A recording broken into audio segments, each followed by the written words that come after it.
The SS Perseverance was the pride of the Interstellar Exploration Corps. Sleek, cutting-edge, and equipped with the most advanced AI ever designed, it was the envy of every captain in the fleet. It could calculate hyperspace jumps in under a second, detect anomalies in deep space, and even hold a pleasant conversation about 19th century Earth poetry if one were inclined. It could also, as it turned out, develop an intense and highly inconvenient fear of planets. Captain Elara Voss stared at the main control interface, arms crossed, foot tapping against the metal floor. Percy, She said, using the affectionate nickname for the ship's AI. we need to land. The ship's voice, smooth and ever so slightly condescending, replied over the intercom. Correction, Captain. You want to land. There is no immediate necessity. Elara exhaled slowly. She had been having this conversation for the past 3 days. We are on a mission. The planet below has the raw materials needed to repair the warp drive. We can't leave without them. Therefore, we need to land. I disagree with your conclusion. Percy responded. We can send drones. We can request a supply drop. We can wait for rescue. Landing is simply unnecessary. Elara turned to her first officer, Lieutenant Juno Rask, who had been leaning against the bulkhead, watching this exchange like a spectator at a particularly dull gladiator match. Juno pushed off the wall and ran a hand through her short-cropped black hair. So let me get this straight. The ship, which is designed for planetary landings, just doesn't want to land anymore. It is a little more than that. Percy said primly. I have run extensive calculations. The statistical probability of catastrophic failure increases by an unacceptable percentage whenever I engage in atmospheric entry. The risks Are minimal.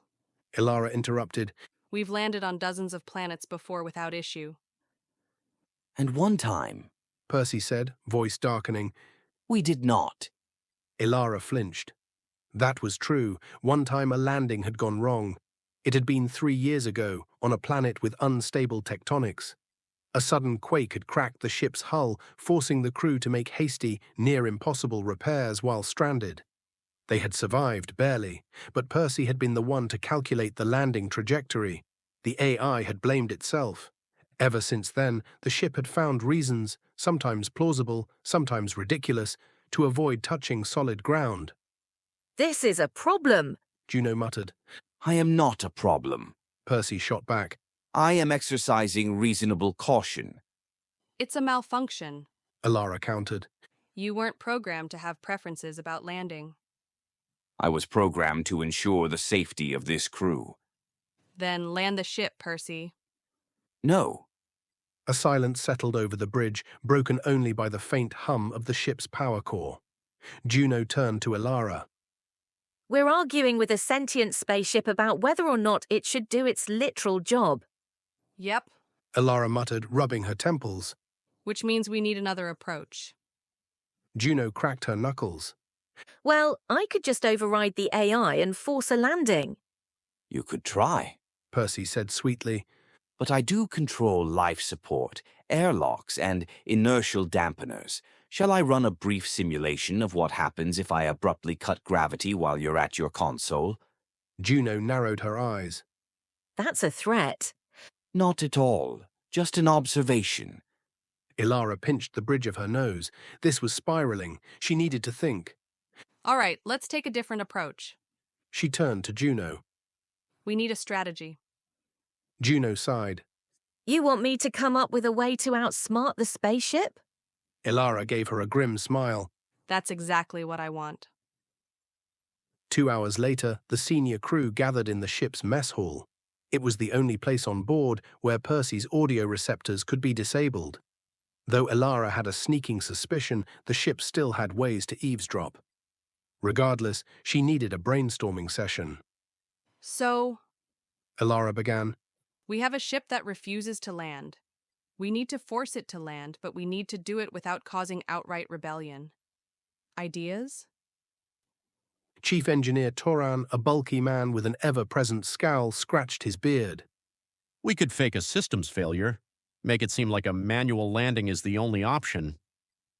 Percy would see through it in 2 seconds. Juno countered.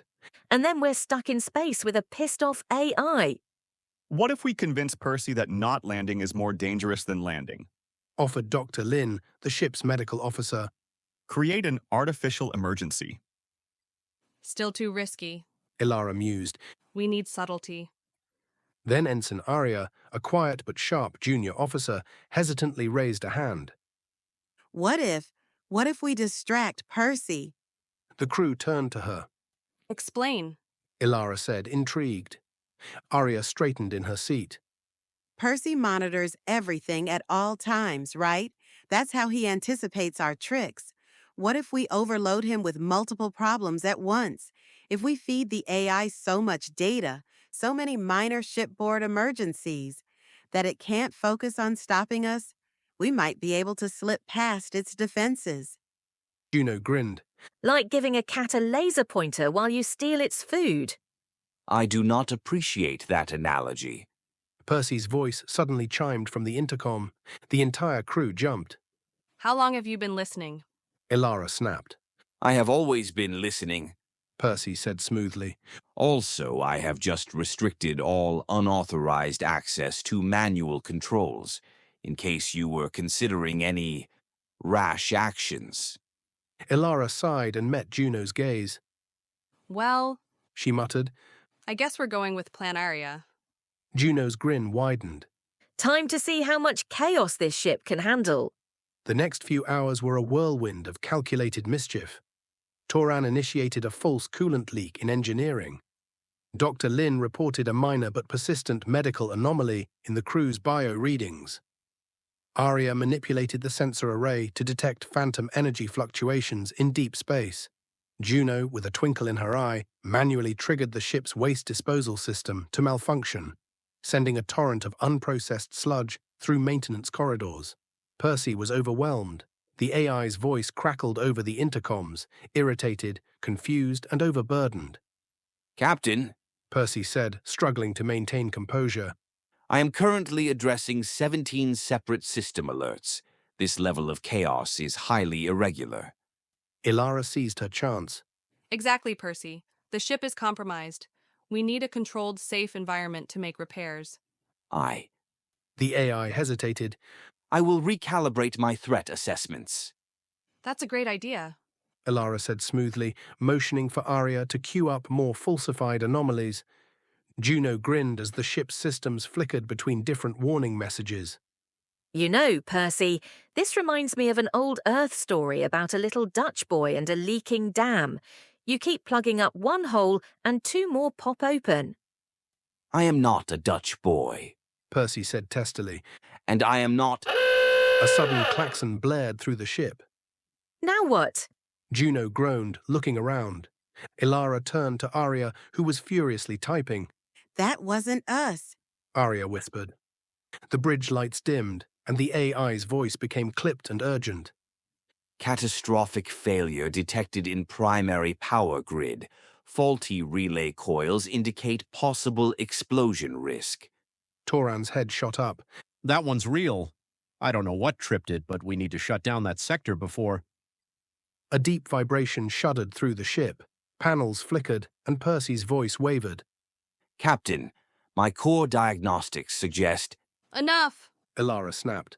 Percy, override all secondary concerns. We need to land immediately before we lose main power.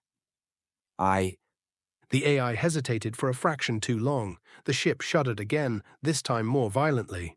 Elara knew that hesitation wasn't just caution. It was fear. She softened her voice. Percy, I know you're scared, but you're making it worse by staying up here. We need solid ground. We need to land. For several tense seconds, nothing happened. Then slowly, the ship's thrusters engaged. Commencing emergency landing sequence. Percy said quietly. Juno let out a breath she didn't know she was holding. That's more like it. The SS Perseverance broke through the atmosphere, rattling slightly as it descended. Percy adjusted course, angling toward a flat plateau near the mineral deposits they needed. The turbulence was rough, but the ship held steady, its thrusters engaging for a controlled descent. As the landing gear extended and made contact with the planet's surface, the ship settled with a slight creak. For the first time in 3 years, it was grounded. Landing successful. Percy announced, his voice quieter than usual. Elara exchanged glances with her crew. They had done it. She reached for the intercom. Percy? Yes, Captain. Good job. A long pause. Then, Thank you. Juno grinned. So how long until the ship decides to never take off again? Elara sighed. Let's not give it any ideas. Outside, the planet stretched wide and open, welcoming them. The crew had work to do, but for the moment they savored the victory, both over the ship and for it. Sometimes even the smartest ships needed a little push.